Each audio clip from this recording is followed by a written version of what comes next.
கர்த்தர் அதிசயங்களை செய்கிறார். ஊழியங்கள் வழங்கும் ஜீவ வார்த்தை. இந்த நாளுக்காக இயேசப்பாவுக்கு நன்றி செலுத்துவோம். அவர் நல்லவர், அவர் பெரியவர், அவருடைய வார்த்தையில் ஜீவன் இருக்கிறது.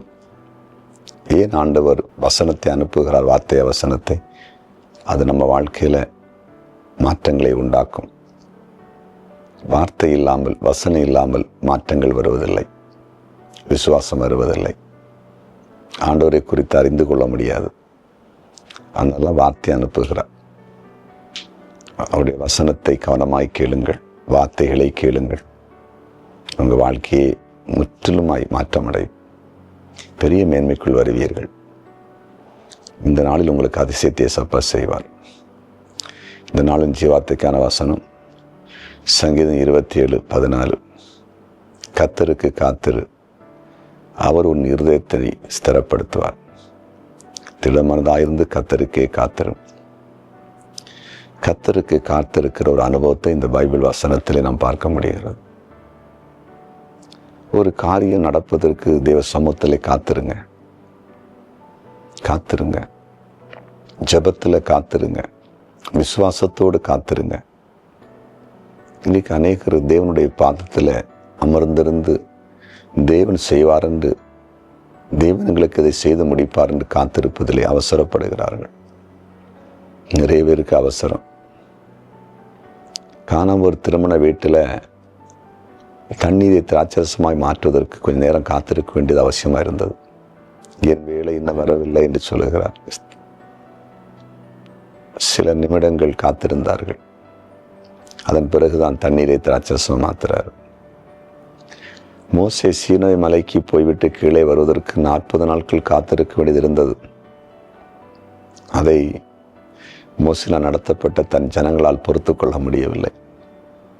அதன் விளைவு விக்கிரக ஆராதனை செய்து தேவனுடைய கோபத்துக்கு ஆளானார்கள். காத்திருங்க. கர்த்தருடைய வாக்குத்தத்தங்களை சுதந்தரிப்பதற்கு தேவனையே நம்பி காத்திருங்க, அவர் செய்வார். ஆபிரகாமுக்கு 25 வருடம் வாக்குத்தத்தத்தை கொடுத்து, அதன் பிறகு 25 வருடத்துக்கு பிறகு ஈசாக்கை கொடுத்தவர். ஆபிரகாம் காத்திருந்தார். ஏற்ற காலம் அது நிறைவேறினது. யோசேப்புக்கு 17 வயதில் தேவன் கொடுத்த வாக்குத்தத்தம் 30வது வயதில் நிறைவேறினது. 13 வருடங்கள் காத்திருக்க வேண்டியிருந்தது. தேவனுடைய வாக்குத்தத்தத்தை சுதந்திரிப்பதற்கு தேவனை நம்பி வாழ வேண்டியிருந்தது. நீங்களும் கர்த்தர் சொன்ன வார்த்தைகளை நம்பி கர்த்தருக்கே காத்திருந்து அவரை சார்ந்திருந்து அப்படியே வாழுங்க. கண்டிப்பாக நடக்கும். பின்வாங்கிறாங்க. பின்வாங்கின சீனியாரிட்டி கட்டாயிரும். எம்ப்ளாய்மெண்ட்டில் முன்னால் பதிவு பண்ணி வேலை காத்திருப்பாங்க. குறிப்பிட்ட வருஷத்தில் ரினியூவல் பண்ணிட்டு இருக்கணும். அது ரினியூவ் பண்ணலைன்னா சீனியாரிட்டி கட்டாயிரும். அதனால் அதை டேட்டை பார்த்து போய் அதை பதிவு பண்ணுவாங்க. அதே போல தான் ஆண்டவர் விட்டு விலகிட்டேன்னா சீனியாரிட்டி போயிடும். ஜெபம் பண்ணுவோம். ஆண்டவரே நன்றி, உடைய பிரசன்னத்துக்கு ஸ்தோத்திரம். இந்த நாளில் ஒவ்வொருவரையும் ஆசீர்வதியும். பிறந்த நாளை காணுகிற அனைவரையும் ஆசீர்வதிக்கிறேன். திருமண நாளை காணுகிற ஒவ்வொரு குடும்பத்தையும் வாழ்த்தி ஆசீர்வதிக்கிறேன். ஆசீர்வாதமாக இருக்கட்டும். இந்த நாளில் அனைவருக்கும் அற்புதத்தை செய்யும். இயேசுவின் நாமத்தில் பிதாவே.